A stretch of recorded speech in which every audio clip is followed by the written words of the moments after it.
गरुड़ पुराण अध्याय 6। पिंडदान का महत्व। मृतक शरीर की आत्मा अपने साथ कर्मों का लेखा जोखा दूसरे लोक या अगले जीवन के लिए नहीं ले जाती।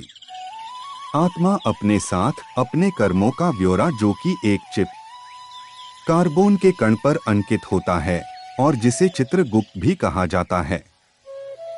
चित्र का अर्थ तस्वीर और गुप्त का अर्थ जिसका भेद न मालूम हो। यह एक अलौकिक क्रिया है और जो कि वायु द्वारा साथ जाता है और जिसे बायो चिप बोलते हैं। मृत्यु के बाद आत्मा के साथ चिपका रहता है। यह बायो आत्मा साधारण आंखों से दिखाई नहीं देती और यह अंगूठे जितनी बड़ी होती है, परंतु इसकी मोटाई नहीं दिख सकती। पूरे जीवन का ब्यौरा। कार्बन, वायु या हाइड्रोजन के कण पर प्राणी जो कुछ भी देखता, सुनता, बोलता और सोचता है, अंकित हो जाता है।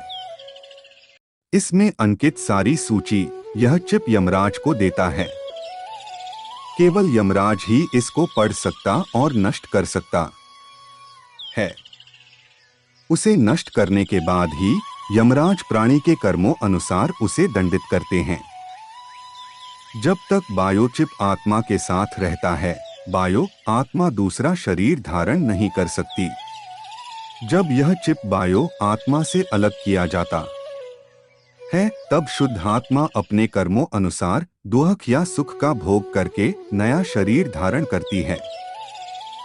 मृत्यु उपरांत बायो आत्मा मृतक शरीर में प्रवेश करने की कोशिश करती है, परंतु यह प्रेत आत्मा मृतक शरीर उसकी अस्थियों के पास वायु में दुखी रूप में मंडराती रहती है। प्रेत आत्मा मृत स्थान पर तब तक रहती है जब तक यह प्रेत आत्मा से बायो आत्मा में नहीं बदल जाती। यह बायो आत्मा ही यमराज के पास जाने में सक्षम होती है।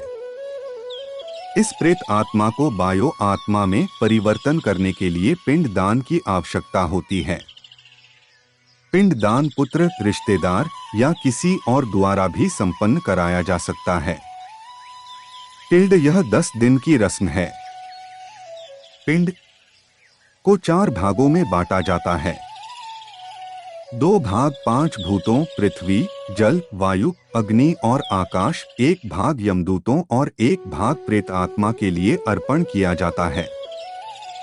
9 दिन तक यह भोज खाने के बाद प्रेत आत्मा प्रेत शरीर में, जिसका नाप मनुष्य शरीर के हाथ जितना होता है, बदल जाती है और 10वें दिन इसको शक्ति मिलती है। इस शक्ति के साथ यह यमराज तक के रास्ते पर चलने को तैयार हो जाती है। इस रास्ते को मृत्युसदक भी कहा जाता है।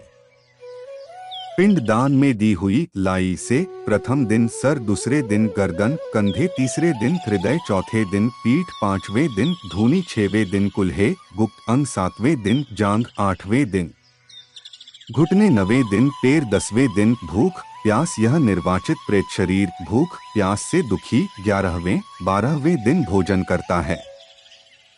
13वें दिन प्रेत शरीर यमदूतों के पाशबुद्धों में जकड़ा एक बंदी बंदर की तरह मृत्यु सड़क पर घसीटता हुआ चलता है। यम नगरी की दूरी 86,000 योजन, 1 योजन मतलब 15 किलोमीटर लगभग है और एक दिन रात में 247 योजन चलना पड़ता है। 16 पौर रास्ते में अनेक प्रकार की यातनाएं, दुर्लभ रास्ते, भयानक पीड़ाएं 11 महीनों तक सहते हुए यमराज का राज्य शुरू होता है। वहां से यम नगरी का रास्ता शुरू होता है, जो कि इससे भी कष्टदायी है। टिप्पणी। कई विद्वानों का मत है कि यह प्रेत आत्मा वायु की सहायता से चलती है और हम यह समझ सकते हैं कि जो वायु प्रेत आत्मा को लेकर चलती है, उसे कई प्रकार के वातावरण जैसे बदबू, नदी, पहाड़, ठंड, गर्मी, जानवर आदि के पास से निकलना पड़ता है। गरुड़ पुराण में वैतरणी नदी का इतना भयानक रूप वर्णन किया है।